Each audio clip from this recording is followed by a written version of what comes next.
Hello, and welcome everyone to this month's LinkedIn LoveIn. And today I am delighted to be joined by Alison Haill. Hello, Alison. Hi. So Alison's going to be sharing with us all her top tips on pricing so we can all charge what we're worth and also therefore build a lovely, sustainable and profitable business to boot.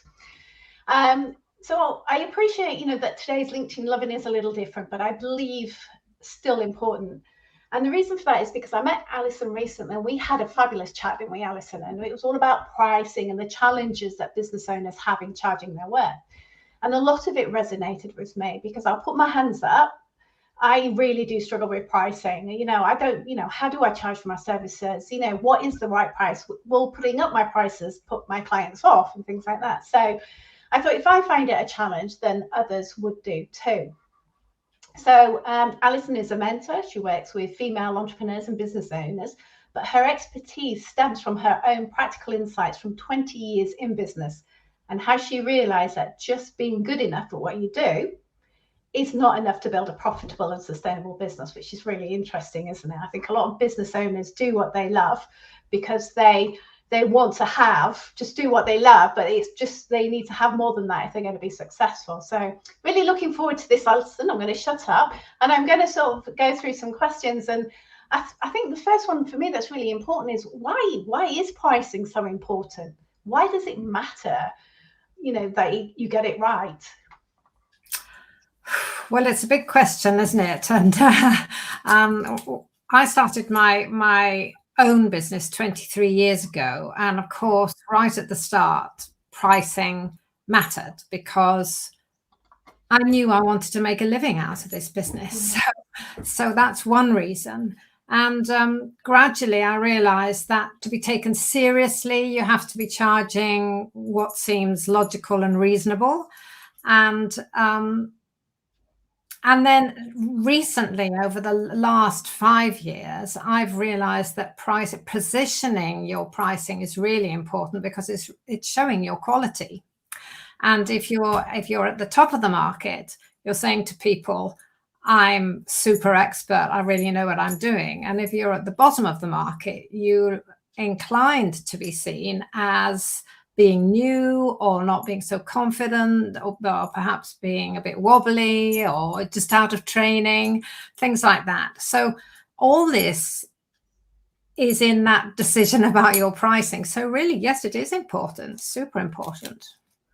So that's really interesting, isn't it? So because, how do you then work out as a business owner what your prices should be? So you said, you can price too high or you price too low. How do you know? How do you work out what the market is, I suppose? Well, I suppose what most of us do when we start is we listen to what other people are doing and we think, where am I in that ballpark? And when I started off, my first business was quite different to what I'm doing now. And I charged top of the market in those days in that rather poorly paid profession. And then when I moved into coaching, executive and business coaching was what I'm doing now, I kept my ears open when I was in conferences or workshops or things like that, where there were other coaches. And I listened to what they were charging. I asked other people, and I reckoned I didn't want to be top notch because I didn't feel that confident in those days, but I didn't want to be bottom either because I knew I had quite a lot of experience. So I charged myself in a safe kind of place. And now I'm thinking, well, I've got 23 years doing this, and I think I need to charge myself a bit outside the general run of everybody. I mean, do you want to be saying I'm Ms. Average, or do you want to say I'm better than that? So it really does depend on what you feel about the service you're offering. And that's got part of to do with it. And then when you charge yourself at that level, you then have to make absolutely sure the value you're offering is commensurate, don't you? Because I'm not about ripping people off. I'm about getting them to appreciate what they're paying for, expect a lot, and get a lot. And that's what I want to say with a high ticket price. That's really interesting, Alison, isn't it? Because it's actually the price is actually the wrong thing, isn't it? To look at, it's the value. So what do your clients, so I think, so for me, from a LinkedIn perspective, understanding who your audience is and who you want to work with is really important. And I guess also then the pricing or the value of your services will help attract those people. Because if you are charging too low, maybe your ideal clients will not see you as being credible. Well, absolutely. It's a lot to do with credibility. And then the other thing is with value, you have to understand your target audience in order to know what they're going to consider valuable. And so that you're offering that. And you touched on it just there. It's not about, we want to stop our clients buying on price. Because once they, although that's often the first questions they'll ask, you know, how much are you? But once they've got fixed on a price, then they start looking at things differently. You know that when you go shopping, you know, if you start looking for the cheapest, whatever it is, Hoover or something, you're just looking at price. You're not really looking at the value. So if we can get what we're offering, our packages, our programs, to focus on the value to the customer, then they're thinking about value before we have that pricing conversation. So it's when do you talk about your pricing as well is important. That's really fascinating, actually, because I think that's a bit of a light bulb for me, just with you saying that, because actually it's not about how much do I charge for my service. That's not the question I should be asking myself. I should be asking myself, what's the value that my customers will get from me? And then you work backwards maybe to then decide what you should be charging for that. Yes, or even kind of parallel. And at the same time, you're also thinking, what do I need to bring in? Yes. Yes. It's practical as well as, yeah. And so in that case, going back to the whole idea of your niche, a lot of us who start to be a coach or a mentor or a teacher or something like that, we actually want to help people, and we probably want to help everybody. But if we try and help everybody, then we're not going to be seen as a specialist, and we're not going to specialize either. And if we're helping a lot of people who don't actually have much money, and therefore we're charging down for them, we're going to have to do an awful lot of work in order to get what we need in order to make a salary or a living for ourselves. That means we're going to be more tired, we're going to be more rushed, we're going to be not at our absolute quality best. So again, there are lots of things to take into account, and I tend to advise people, particularly when they're expert, you know, where they've got years of experience in this skill, which is very often the case when you start your own business. You know, you're pretty damn good at something and you're going to, you know, go off on your own and do it. So if you are good at it, then you need to be giving your clients your quality time. And that's another thing to take into account. If you're charging very little, you're going to have an awful lot of customers. Yes, which is a really good point, actually, isn't it? You know, to be seen as a specialist, you can't be all things to all people, like you say, and you need to specialize. I once knew a lady, and I really liked how she had her lucrative clients. So for her, they were her bread and butter and gave her the income that she needed. But then she had her likable clients. So these are people that she liked to work with, so the charities and the social enterprises who maybe didn't have the same money.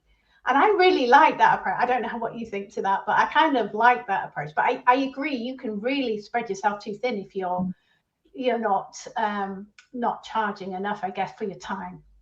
I think really as we carry on in business, we become practical, and I've become much more practical about choosing my clients. In the old days, I used to think, well, any client was a good client because, you know, they're coming to work. I'm going to be able to share my skills. I'm going to be able to enjoy working with them, and I'm going to get some money in.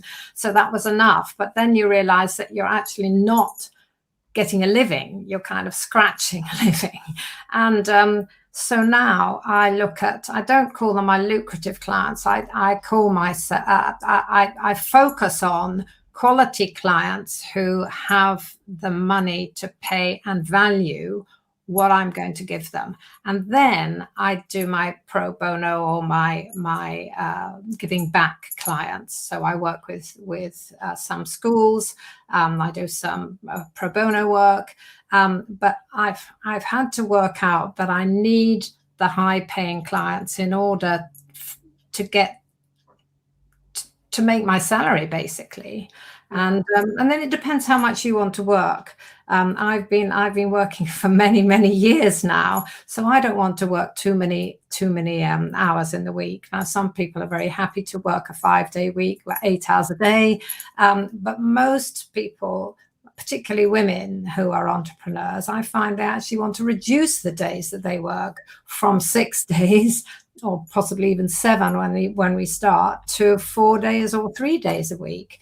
And then again, you have to clearly choose people who are willing and have the money to pay what you need to charge. And then you can do the extra work with the people. I wouldn't say just that I like working with, because I like working with all my clients. I don't think I've got any clients that I dislike working with, but the ones that I need to offer my service at a giving back price. So that's what, yeah, of course. It's about, you understanding your clients and working with the people you want to work with, so they value you and you value them. And that's really important. And I love that. And I suppose when we're looking at pricing as business owners, the first things we need to understand is how much do we want to earn and how much do we want to work?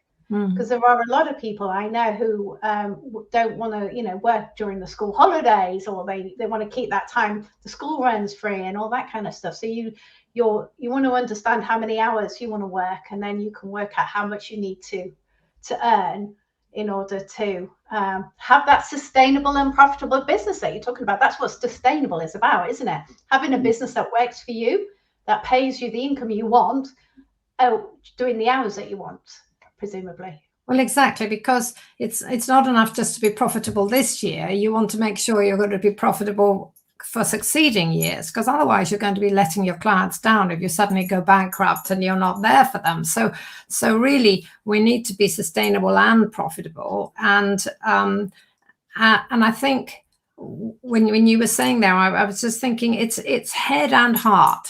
You want to be giving a good service to people. You want to be helping all kinds of people, but you also have to use your head to be quite hard-headed about thinking, well, how much do I need? What do I need to charge? And then there's the question of confidence. Do I have confidence to charge that? Yeah, so if you're, and also I think there is a little bit of maybe it's a limiting belief or a bit of mindset or something that makes you feel comfortable, right? This feels like a comfortable price to charge. Doesn't mean it's the right price, does it? At all. So that there is that confidence, isn't it? Like, so which really, because that's one of the things is that a lot of people will say that if you want to make more money in your business, put your prices up. Oh, absolutely. So, should you put your price up? How much should you put it up by? Will that put your clients off? And again, that's confidence, isn't it? I guess.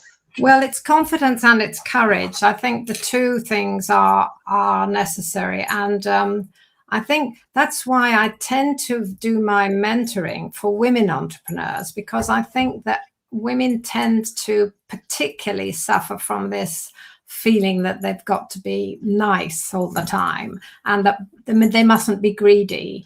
And you notice it even with all the statistics about women and men going for promotion within a salaried position, that men will ask for a higher raise than women will. And I think, and so I think for women, it takes particular courage to charge what you're worth, particularly if you feel with your skills and your experience and the difference you make to your clients, that you can charge a high ticket price. Then you need quite a lot of courage, and that's one of the reasons why I think I'm in business, because I give people the courage. I help them to put the building blocks in place so that it solidifies their belief in their own value and their own service. And they can then go out and say, this is the price,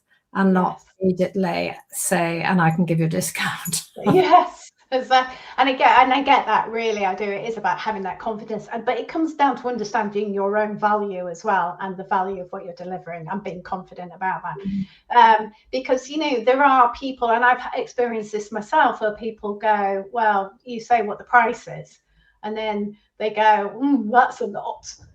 Or, you know, can I have a discount, or, you know, and stuff like that. How do you, have you ever had people do that? How, or do you now, that doesn't happen because you articulate your value so well? Well, I have learned, I must say, I've learned to have my sales conversations go in a different direction, rather than answering directly any question that's put to me by my potential client.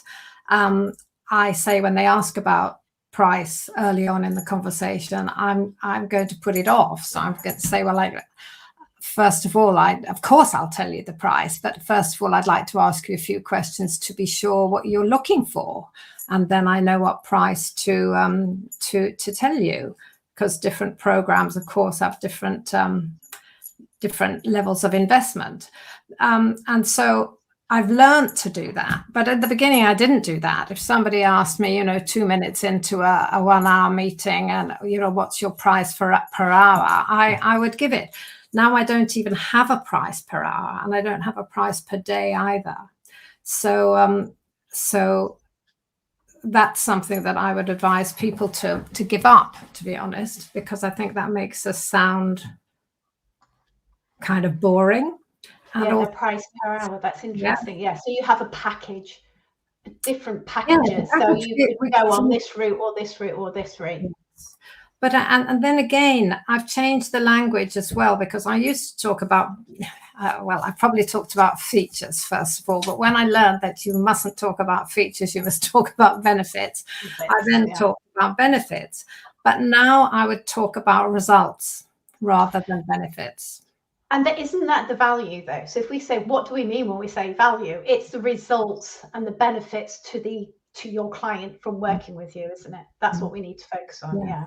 And that's, we also you need to have quite a lot of courage to talk about results, because when you first start doing this, I started to think, well, actually, can I be sure that's going to come out? What if it doesn't? What will happen then? Dare I say that these are results that people are going to get? So it's about working out how to word what you're promising, and make sure that it's something you can honestly say, but isn't going to bring you into a lawsuit. Yeah. And I suppose it gets easier, because if you're, you know, as you go on and you do this stuff, you're going to get results from your clients, and your clients will tell you the results that they get. You know, yeah, for sure. So I suppose it's really, again, that's coming back down to making sure you're getting those recommendations and testimonials about the work that people are doing with you. Yes, exactly. And as you say, more and more that you do, you get more and more confidence in that, yes, these are the kind of results that come out of working with me. But that's also tricky when you begin. And also we tend, or I tended anyway, to be very general in talking about the results. And I've learned to be much more specific, because people want to know specifics, not just it's transformational, or feel much better, they have much more confidence. Well, there are loads of ways to get more confidence. That you need to have something that links that to something that the person you're talking to really cares about. It's not just general confidence. That's really interesting, isn't it? It's being about quite tangible and targeted. And not being too vague. I say this about LinkedIn profiles, to be honest. You know, some people, I would say, couldn't anybody say the same thing? Or about any marketing, again, you know, can anybody? So I always go that, you know, accountants will say we have long-standing relationships with our clients. Well, so can anyone. Anyone will say the same thing. So that's what you're saying, is that the value is the tangible delivery. Yes, and if you can put it into words that your particular clients that you're talking to are going to resonate with. So you might say long-standing relationships, so they know that I'm always there at the end of the phone, or something, that has some kind of personalized bit there. I started life as a language teacher for foreign executives. And so I find that actually the languaging of your programs or packages are really important. So you say, so that when you give a benefit or a result, so that something or other is the result. And of course, you have to know your clients pretty well in order to know what's going to, push their buttons and be exciting and attractive, so they just pull out their wallet and say, yes, please. Yes, exactly. And I think Jacqueline, I just noticed, has commented on here. She was saying about working with a client who had accepted her price, and then after a week of doing a good job, he asked for a 10% discount. But she said, unfortunately, she felt she had no choice. And I guess then it's also about, this is confidence, isn't it? And managing your expectations of your clients and managing them. I remember. Absolutely. And I must say, a few years ago, I remember somebody who I'd worked with was coming on one of my courses and said, is there a mate's rates or something like that? And I think I lopped off £500. And she was obviously surprised when I actually told her. She was probably expecting £100 or 150. And I was just unconfident in that moment. Nobody had asked me that before. So you get to realize what you can say. And with some people who said mates rates, I think that's a phrase from the Aussies, actually, that we don't give them. I'm afraid, that's not something that we do normally in the UK. And I'm afraid I don't give mates rates, or you might. But on the other hand, I do normally give some kind of a savings for a loyal client, somebody who's extending with me, or who's bought a program, or has come back after a short break. So I think that the wording is very important too, so that you're still an upmarket coach. You're not talking about lower end high street shops where it's discounts and reduced today and those kind of cheap shopping experiences. Yeah, exactly. So it's I agree with you. I think I do offer discounts to people who, if it's a repeat business, I think I do that. And I have offered discounts to people if they're in a similar if we're in the same networking group to me. But it's right what we're saying. If we want to charge what we're worth, if we want a sustainable and profitable business, working the hours we want to work, we don't want to be doing lots of small jobs, because that will just take all our time up, won't it?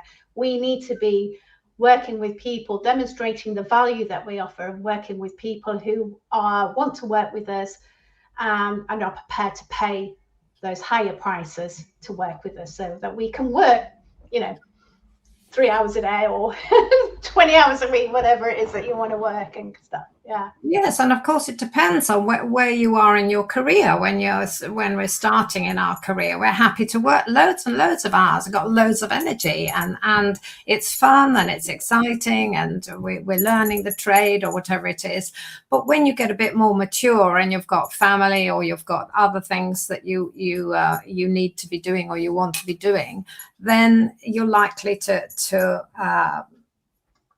go more out market. I wouldn't, and then it depends how far up market, doesn't it? I often give the story of being in a workshop, and there were two girls in front of me, and I overheard one saying to the other, well, my boss won't work with a coach who charges less than £500 for a session.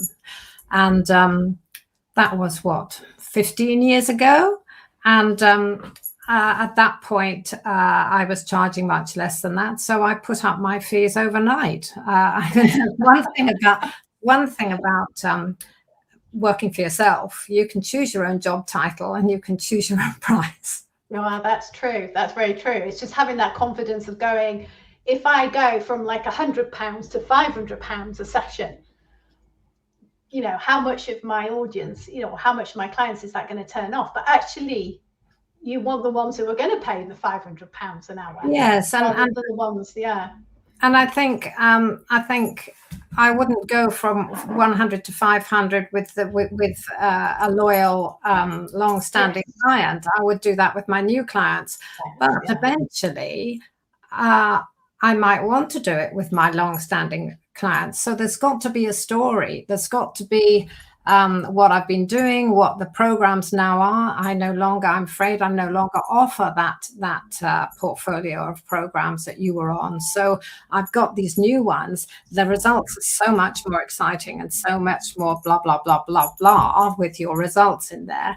So I'm gradually moving all my clients over to these new programs. I just wanted to give you an update so that I can tell you more when you're ready to go, or when you're ready to move up.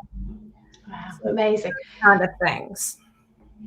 I mean, I can't believe it's already 5 to 1. So I just wanted to kind of just get your top tips or something about, so as business owners, the people who are watching here and the people who get the recording, if they are struggling with their pricing, or, you know, what would you do first? Is there some top tips that you would give them, like, you know, in terms of what should you do first? So I guess we've touched on that, you know who your clients are. Well, first of all, I'd stop having an hourly rate, and I'd stop having a day rate, and I would start talking about the results of my programs before I gave the price. And the other thing I would do is going further back altogether. I would say, don't start talking about what you do until you've found out about what this prospective client actually wants, what they're struggling with, what results they want to see. So start with listening, not with describing your stuff, which is, I think, a mistake that lots of us do when we first start. We start by saying, you know, they say, oh, what do you do? And you give the whole spiel about your programs and your packages,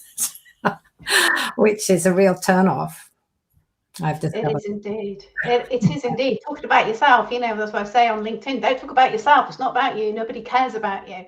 And so it's really interesting. We talk about results first before price. Because it's people buy an emotion, don't they, and then look to justify decisions.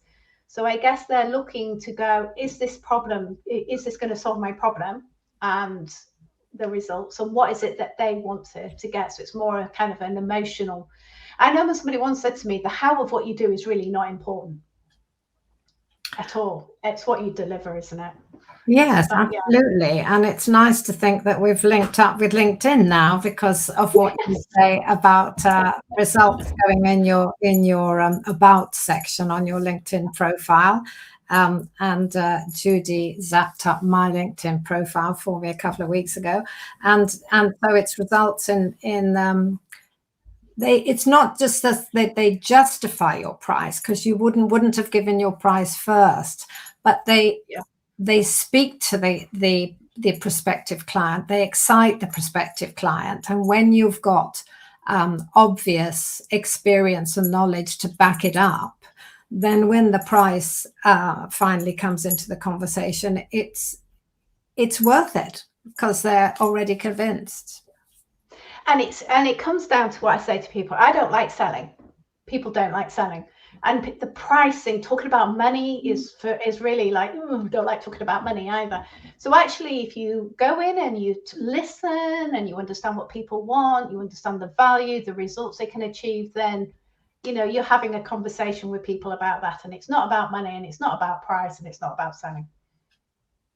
I like to say it's about buying.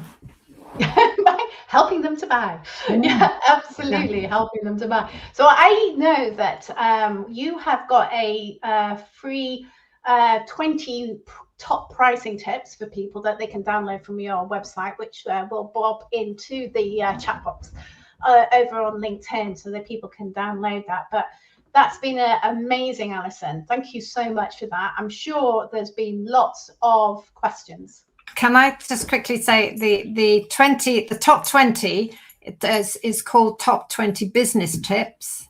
I do have 10 top pricing tips in my locker. So once you've got the top 20, if you want the pricing tips as well, you can just email me, and I'll be delighted. Oh, well, there you go. Yes, well, it will make sure everybody has your email address as well then, Alison, because I'm sure pricing, I think, is a massive, massive area and very, very important for business owners. So that's been absolutely brilliant. So thank you so much again, Alison, for joining me. And thank you, everybody, for listening. And we'll see you on the next LinkedIn LoveIn.